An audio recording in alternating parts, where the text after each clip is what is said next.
Hi, this is me, Amal Hermes from Vivian Hair Design in Spain. As you see, I have here a lovely, nice lady, Susan from Wales. Yes?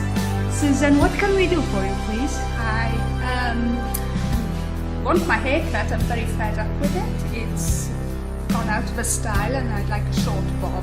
And I hope you can do something wonderful for me.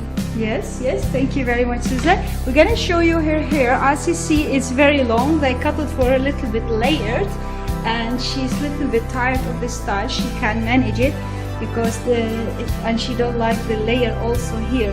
So what we're gonna do, we're gonna cut it through here with her face, and we're gonna make a lovely, nice movement here, and a lovely, nice fringe from short to long, because this is also very long. We're gonna change her totally because this is little bit too hard and too difficult to manage for her, and we are happy to have her here, Susan from Wales.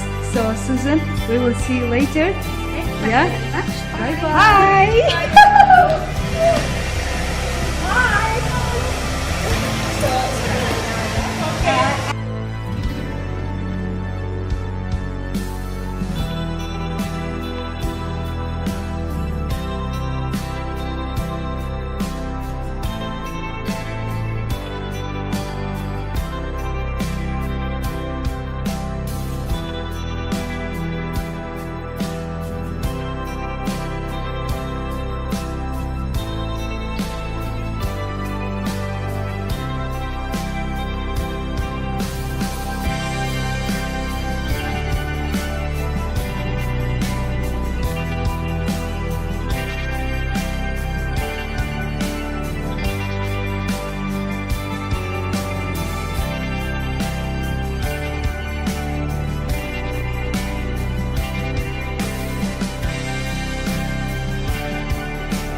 So hi again, I'm here back with me. We have here Susan from Wales. She was first time here with us. So hi Susan again. Hi. This is her finishing touch. I'm gonna show you now. This is the result of her hair, a beautiful, nice bob line. I'm gonna turn a little bit the chair so you can see it. I'm going a little bit from this side. And from this side, Susan, thank you, Susan. Yeah, very nice, very attractive. We are here very happy with her style. So here in Vivian Hair Design, we are very happy. So we have here Susan. Susan, do you like your hair? Oh, I love it. It's one of the nicest cuts I've had in a long time. Thank you very much. It's Oh, lovely. thank you. Thank you very much for visiting us in Vivian Hair Design. This was Susan from Wales, first time in Vivian Hair Design. We had made for her a beautiful hair makeover, and we are very happy she's been with us here. Thank you for visiting us in Vivian Hair Design. Thank you. Bye-bye. See you soon. Bye.